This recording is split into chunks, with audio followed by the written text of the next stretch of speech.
Coba bayangkan ya, Anda harus ninggalin pesan rahasia untuk keturunan Anda yang hidup 1000 tahun dari sekarang. Kertas pasti bakal hancur kan? Terus hard disk atau peladen data juga pasti karatan lalu mati. Iya, nggak ada teknologi digital yang bisa bertahan selama itu. Nah, bener banget. Leluhur Nusantara tuh memecahkan masalah ini dengan cara yang cukup ekstrim. Mereka mengukir pesan sakral, kayak semacam warisan abadi dari Ibu Pertiwi gitu, di atas ribuan ton batu vulkanik. Dan itu bukan keputusan yang sembarangan ya. Betul. Makanya di deep dive kita kali ini, kita bakal bongkar sumber teks yang membaca ulang pesan batu tersebut. Oke, mari kita bedah ini sama-sama. Misi kita hari ini adalah membuktikan kalau peradaban kuno kita itu nggak cuma sekedar hasil copy-paste dari budaya India. Ya, narasi era kolonial kan sering banget ngajarin kita kayak gitu di sekolah. Padahal, sebelum kita bahas bentuk fisik candinya, kita harus masuk dulu ke isi kepala pembuatnya. Maksudnya, gimana sih mereka melihat dunia dan mendefinisikan Tuhan pada saat itu? Wait, tunggu dulu. Apa hubungannya konsep Tuhan sama cara mereka nyusun batu? Bukannya masyarakat kuno di mana-mana kalau bikin kuil ya bentuknya mirip-mirip aja gitu? Nah, yang menarik di sini adalah perbedaannya justru sangat fundamental. Jauh sebelum ada interaksi masif dengan tradisi agama global, Nusantara itu udah punya konsep teologi sendiri yang disebut Sang Hyang Taya. Sang Hyang Taya. Taya itu maksudnya apa? Taya itu artinya hampa, kosong atau suwung. Tapi ini bukan berarti Tuhan itu nggak ada ya. Justru ini melambangkan eksistensi absolut yang tan kino kinaya ngapa, alias sama sekali nggak terbayangkan oleh akal manusia. Oh wow, jadi kayak bayangkan Tuhan bukan sebagai entitas fisik, tapi kayak kanvas kosong absolut gitu ya. Tempat di mana seluruh semesta dilukiskan. Bener banget. Konsep monoteisme original ini yang akhirnya memaksa mereka mendesain ruang yang berpusat pada kekosongan. Jadi bukan berfokus pada satu patung berhala raksasa aja. Makanya, struktur dasar punden berundak yang menanjak naik itu sebenarnya simbol perjalanan fisik kita menuju kekosongan absolut tadi. Masuk akal, masuk akal. Disinilah ini menjadi sangat menarik. Filosofi kanvas kosong tadi ternyata jadi cetak biru desainnya. Tapi kalau orang Belanda dulu bilang candi kita cuma niru peradaban India, gimana cara leluhur kita bangun struktur raksasa ini? Kan India nggak punya kondisi alam kayak kita. Nah, itu dia kunci utamanya, kondisi alam. Nusantara itu kan ada tepat di atas cincin api Pasifik. Rawan gempa banget dong pastinya. Tepat. Bayangin kalau mereka cuma sekedar numpuk batu bata kayak di daratan yang stabil. Satu gempa besar aja udah cukup buat meratakan seluruh candi itu ke tanah. Disinilah local genius kita bekerja keras lewat inovasi teknologi staircase corbel. Staircase corbel? Itu teknik susun berundak yang pakai batu kunci itu kan? Sebentar, gimana ceritanya batu-batu sebesar itu bisa tahan gempa bumi tanpa pakai semen pengikat sama sekali?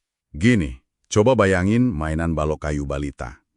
Daripada cuma motong balok kotak datar, terus ditumpuk biasa, para insinyur kuno kita ini memahat tonjolan dan lekukan di setiap batu-batu vulkanik, jadi mereka tuh saling mengunci satu sama lain secara horizontal. Oh, kayak sistem puzzle atau Lego gitu ya? Iya, persis. Jadi pas gempa bumi mengguncang, batu-batu ini nggak saling berbenturan terus terlempar lepas. Mereka justru bergoyang bersama-sama menyerap energi seismik. Bangunan raksasa ini pada dasarnya didesain buat bisa menari saat bumi berguncang. Menari?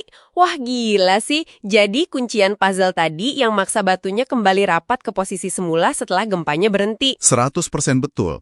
Ini rekayasa tahan gempa yang luar biasa canggih untuk ukuran abad ke-9 loh. Jadi mereka berhasil mendirikan semacam pencakar langit kuno yang bisa menari. Itu luar biasa.